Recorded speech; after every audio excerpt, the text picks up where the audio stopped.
सध्या पुणे जिल्ह्यामध्ये पंचायत समिती जिल्हा परिषद निवडणुकीची रणधुमाळी चालू आहे।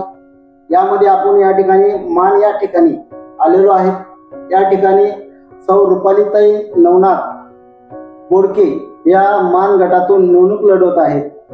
त्यांच्याशी आपण थेट संवाद साधणार आहोत। ताई, तुम्ही मतदाराकडे कोणता विचार घेऊन जात आहे? नमस्कार, मी रुपालीताई नवनाथ बोडके, मान पंचायत गणातनं मी निवडणूक लढवत आहे पंचायत समितीची।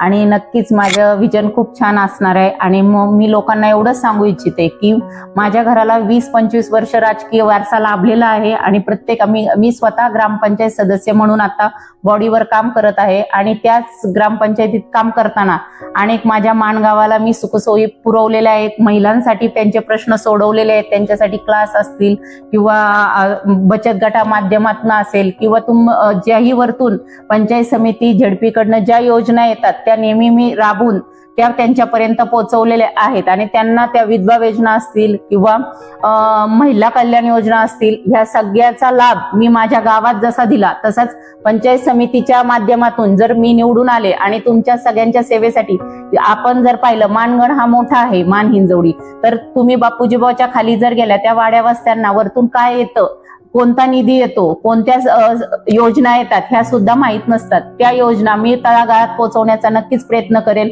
आणि इथून पुढे मला जर नक्कीच माझं गावाने जशा माझ्यासाठी स्टँड घेऊन मला उमेदवारी दिली तसंच मी अख्ख्या गणासाठी आणि अख्ख्या गणातील सर्व महिला असतील किंवा तिथील तरुण वर्ग असेल, त्यांच्या नोकरी व्यवसाय असेल, सगळ्यासाठी मी नक्कीच काम करेल। हेच माझं सगळ्यात मोठं विजन असेल त्यांच्यासाठी। धन्यवाद। ताई, तुम्ही कोणत्या पक्षाकडून निवडणूक लढवत आहेत? मला सांगायला खूपच आवडेल। मला भाजप पक्षाकडनं उमेदवारी एबी फॉर्म 2 आल्यामुळं माझी उमेदवारी थोडीशी डावलली गेली आणि मला पुरस्कृत उमेदवार म्हणून जाहीर करण्यात आलं। एबी फॉर्मचा तांत्रिक अडचण पक्षाकडनं झाली असं त्यांनी सांगितलं आणि एबी फॉर्म 2 आमच्या गावात आले आणि त्यातनं माझा फॉर्म डावलला गेला आणि त्यांना चिन्ह मिळालं। पण नक्कीच मला माझ्या गावाने माझ्यासाठी स्टँड घेतला, मानगणातील लोकांनी स्टँड घेतला। माझं काम माझ्या ग्रामपंचायतीच्या स्तरावर मी काम केलं, ती माझी कामाची पावती ह्या लोकांपर्यंत कणाकणात पोहोचली आणि त्यांनी स्वतःहून माझ्यासाठी एक स्टँड घेतला आणि उभे राहिले आणि आम्हाला हाच उमेदवार पाहिजे आमचा भाजप पक्षाचा, म्हणून त्यांनी मला स्वतः पुरस्कृत उमेदवार म्हणून जाहीर झाले। तुम्ही जर पाहिलं असेल तर प्रत्येक ह्याच्यावर त्यांचे लेटर, त्यांच्याकडनं आलेले माहिती आणि स्वतः त्यांनी माझी पुरस्कृत उमेदवारी जाहीर केलेली आहे। आणि मी भाजप पक्षाकडनं पुरस्कृत उमेदवार म्हणून मान पंचायत गणात पंचायत समिती लढवत आहे। आणि माझं चिन्ह मशीन, शिलाई मशीन हे आहे। ताई, या गणातील मुख्य समस्या कोणत्या आहेत? तुम्ही जर पाहिलं असेल मान हिंजवडी या गणात पहिल्यांदा हे एवढं डेव्हलप होतंय गाव आणि एवढी शहरीकरण वस्ती वाढतीये, त्यामुळे लोकसंख्या खूप झाली। त्यामुळे इथं पाणी, रस्ते आणि लाईट, एमईसीबीचा खूप प्रॉब्लेम आहे। एमईसीबी कडनं आम्हाला लाईटीचा बऱ्याच म्हणजे 2 दिवसाला सकाळी म्हटलं तरी लाईटी जातात आहेत।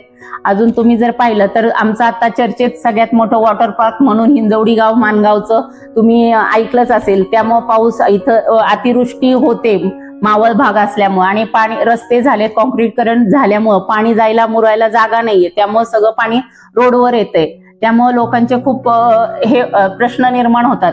त्यामुळे मान हिंजवडीत हा प्रश्न असूनच त्यानंतर खालच्या भागात जर तुम्ही रिया खोऱ्यात गेला तर तिथले रस्तेही खूप छोटे आहेत। त्या भागात तर काहीच अजून सुखसोयी नाहीयेत, क्रीडा नाहीयेत, मुलांना त्यांना शाळेत नेण्यासाठी सुख नाहीये, तिथं कुठल्याही शाळेची सोय नाहीये।